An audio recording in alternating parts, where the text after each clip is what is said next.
लगातार स्टूडेंट से जब तक मेरे पास वो प्रश्न आते नहीं तब तक मैं वो प्रश्न को सेलेक्ट नहीं करता। तो आप लोग निश्चिंत रहें, 100% रियल प्रश्न होने वाले हैं ये 20 प्रश्न। तो आइए शुरुआत करते हैं, और उससे पहले अगर आपने अभी तक चैनल को सब्सक्राइब नहीं किया है तो चैनल को सब्सक्राइब कर लीजिए और बेल आइकन को दबा लीजिए, क्योंकि इसी चैनल पे दोस्तों आप लोग के लिए मैं आरआरबी ग्रुप डी का जो एग्जाम होने वाला है 17 अगस्त से, उसका भी फुल एनालिसिस लेकर आने वाला हूं। चलिए शुरुआत करते हैं पहले प्रश्न से। सवाल पूछा गया है कि पीएम स्वनिधि समृद्धि योजना कब लागू किया गया। तो इसका उत्तर हो जाएगा दोस्तों 2 जुलाई 2020 को पीएम स्वनिधि समृद्धि योजना को लागू किया गया था। सरकार ने रेहड़ी पटरी चलाने वाले लोगों को 10,000 रुपए का गारंटी फ्री लोन देने की सुविधा शुरू की। इस योजना के तहत लोगों को लोन 1 साल में लौटाना होता है। ये प्रश्न भी पूछा जा सकता है कि जो पीएम स्वनिधि समृद्धि योजना लाया गया ये किसके लिए, तो रेहड़ी पटरी चलाने वाले लोगों के लिए। अगला सवाल की बात करें तो खुशवंत सिंह से सवाल था, जो कि फेमस राइटर है। इनकी कौन सी किताब है, हालांकि ऑप्शन नहीं पता था मुझको, तो मैं जितने भी इनके बुक है 5 जो टॉप लेवल के बुक थे उनके बारे में बात कर लेते हैं। Train to Pakistan, I shall never hear a nightingale, the portrait of a lady, संग्रहित कहानी, और why I supported the emergency, और दिल्ली अ नॉवेल। ये थे इनके कुछ प्रमुख किताब। आप लोग इन किताबों को याद रखिएगा। खुशवंत सिंह से सवाल आपके एमटीएस में पूछे जाएंगे फिर से। अगले सवाल की बात करें तो उड़ीसा की जो मंदिर है उसके ऊपर हिस्से को क्या कहा जाता है। हालांकि इसका उत्तर मुझे भी नहीं पता। अगर आप लोग को उत्तर इसका पता है तो आप लोग फटाफट कमेंट बॉक्स में उत्तर दे दीजिएगा। चलिए, कुछ जगन्नाथ मंदिर है जो उड़ीसा में, उसके बारे में बात कर लेते हैं। तो इसका निर्माता कौन थे, तो अनंत वर्मन चोडगंग देव थे, और इसमें श्री कृष्ण भगवान की पूजा यानी भगवान जगन्नाथ की पूजा की जाती है। जबकि शैली है कलिंग वास्तु, ये प्रश्न पूछा जा सकता है, और स्थापना 12वीं शताब्दी में किया गया था। अगला सवाल आपसे पूछा गया था कि गुलाम वंश का संस्थापक कौन था। तो दोस्तों इल्तुतमिश जो था यह गुलाम वंश का संस्थापक था। इल्तुतमिश को गुलाम वंश का वास्तविक संस्थापक कहा जाता है। जबकि कुतुबुद्दीन ऐबक की मृत्यु के बाद इल्तुतमिश 1210 ईस्वी में दिल्ली के सिंहासन पर बैठा था, जबकि दिल्ली का शासक बनने से पहले यह बंदायूं का राजा था। यह भी आप लोग ध्यान रखेंगे। अगला सवाल आपसे पूछा गया कि ओलंपिक में भाला फेंक में किसने गोल्ड मेडल जीता है। तो ये बार बार प्रश्न पूछा जा रहा है। नीरज चोपड़ा गोल्ड मेडल जीते थे मेंस जेवलिन थ्रो में, और टोक्यो 2020 में जो ओलंपिक हुआ था उसमें। भारत के नीरज चोपड़ा अभिनव बिंद्रा के साथ दूसरे इंडिविजुअल एथलीट बन गए जिन्होंने ओलंपिक चैंपियन का खिताब अपने नाम किया। उन्होंने पुरुष की भाला फेंक में स्वर्ण पदक जीता था। ये आप लोग ध्यान रखेंगे, क्योंकि यहाँ से प्रश्न बार बार पूछा जा रहा है। यहाँ से प्रश्न अगर आता है तो आप गलती ना करेंगे। भारत की सबसे ऊंची चोटी कौन सी, ये सवाल भी पूछा गया। तो कंचनजंगा। तो कंचनजंगा जो है भारत की सबसे ऊंची चोटी है, और यह दुनिया की तीसरी सबसे ऊंची चोटी है, जो समुद्र तल से 8,586 मीटर यानी 28,169 फीट ऊपर उठती है। और कंचनजंगा सिक्किम, पूर्वोत्तर भारत और पूर्वी नेपाल की सीमा पर दार्जिलिंग सिक्किम के उत्तर पश्चिम में 46 मील की दूरी पर स्थित है। अगले सवाल देख लेते हैं, दिल्ली सल्तनत का पहला शासक कौन था। तो दोस्तों आप लोग को पता भी होगा इसका उत्तर। कुछ ऐतिहासिक ग्रंथों में सल्तनत काल को 1192 से 1526 तक बताया जाता है, जबकि 1296 में गौरी की हत्या कर दी गई, और गौरी की हत्या के बाद उसके एक तुर्क गुलाम यानी ममलूक अरबी कुतुबुद्दीन ऐबक ने सत्ता संभाली, और दिल्ली का पहला सुल्तान बन गया कुतुबुद्दीन ऐबक।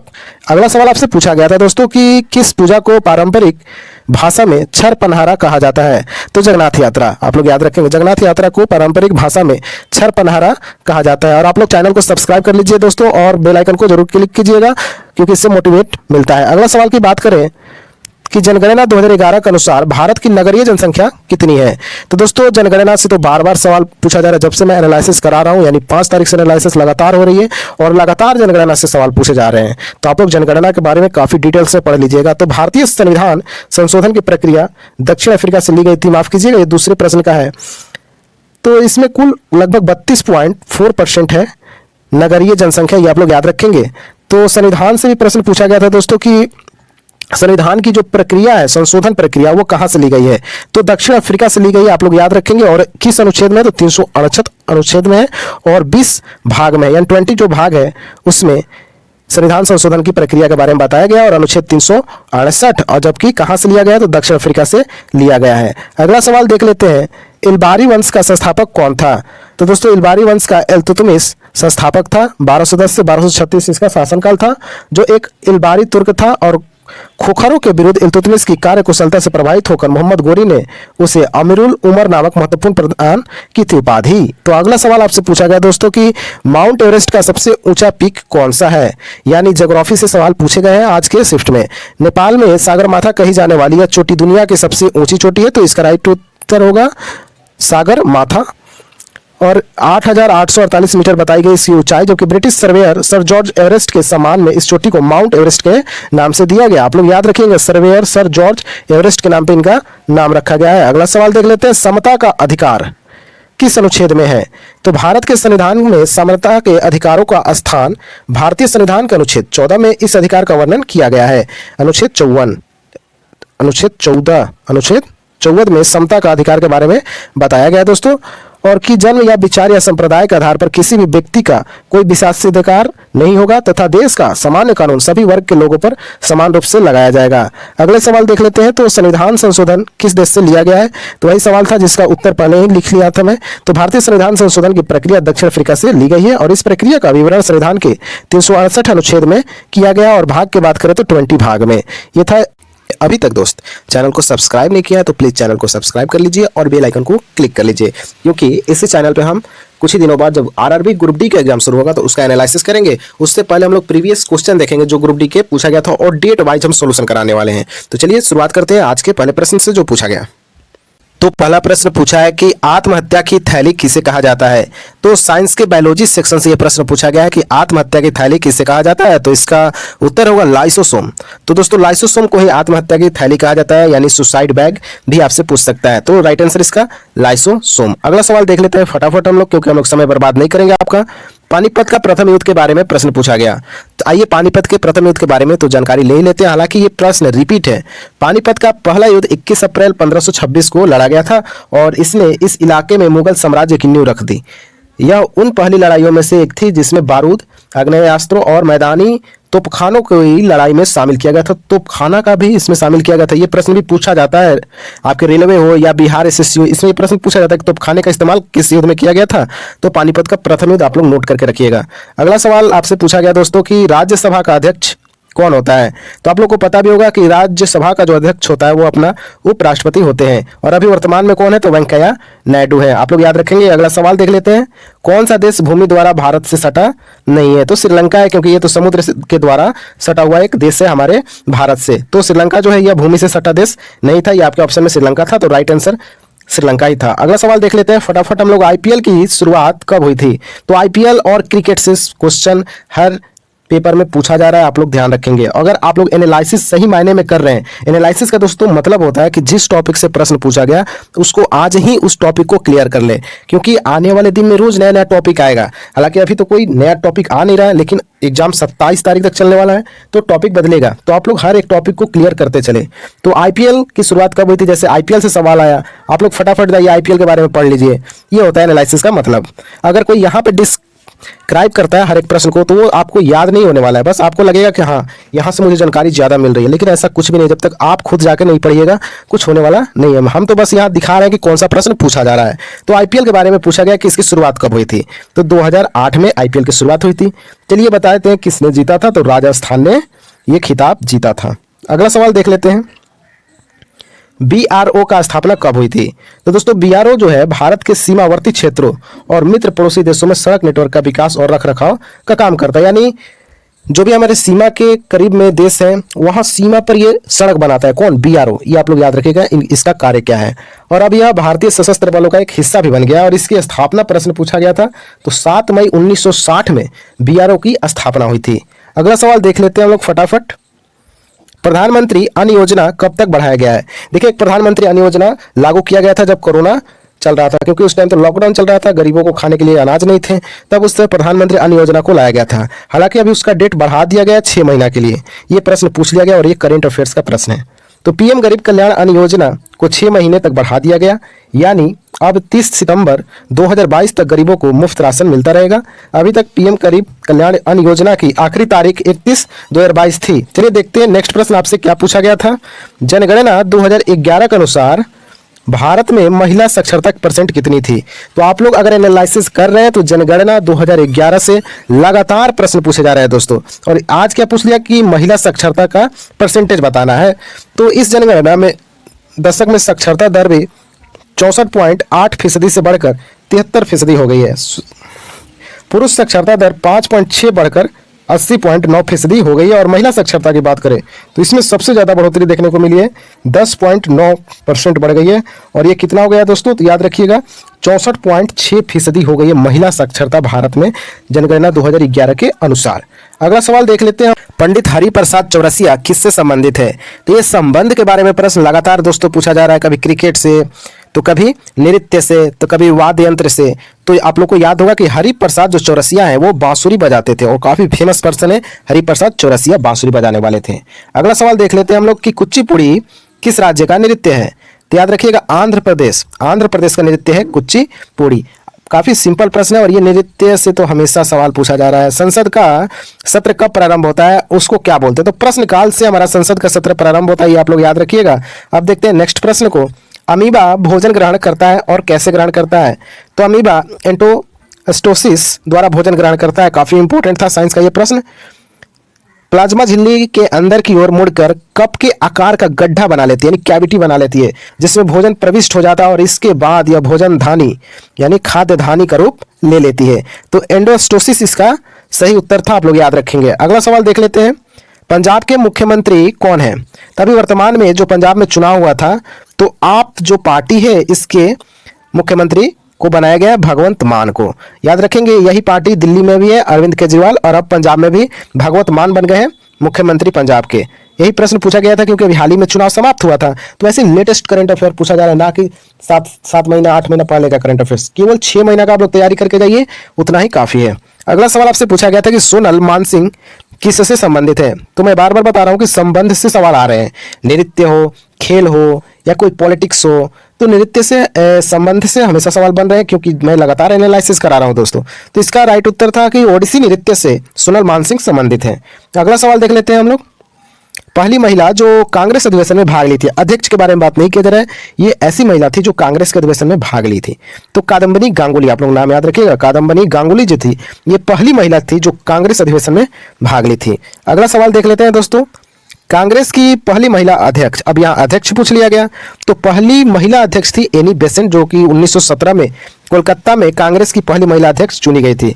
वह मूल रूप से आयरलैंड की रहने वाली थी और उन विदेशियों में शामिल थी जिन्होंने भारतीय स्वतंत्रता संग्राम में अहम भूमिका निभाई थी।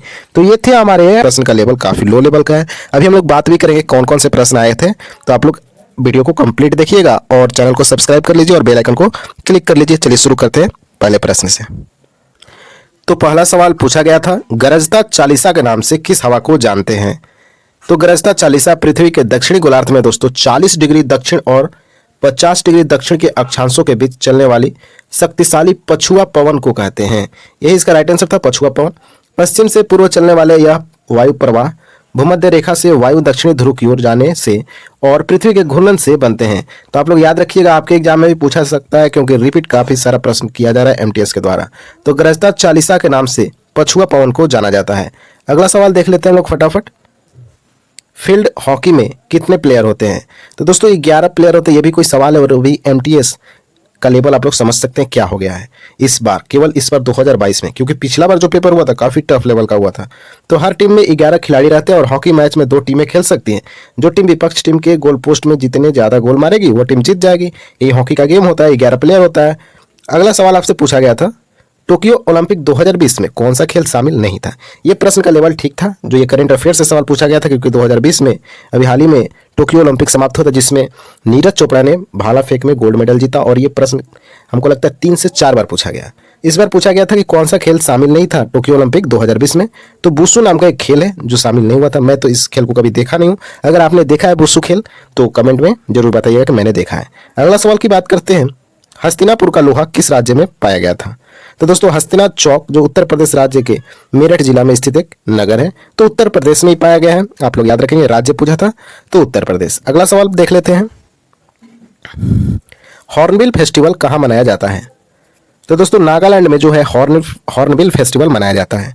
नागालैंड के सबसे बड़े सांस्कृतिक आयोजन हॉर्नबिल फेस्टिवल ने नागा हेरिटेज गांव किसामा में एक ही छत पर पारंपरिक संगीत, नृत्य, समकालीन की रंगीन प्रस्तुतियों के साथ शुरुआत की गई।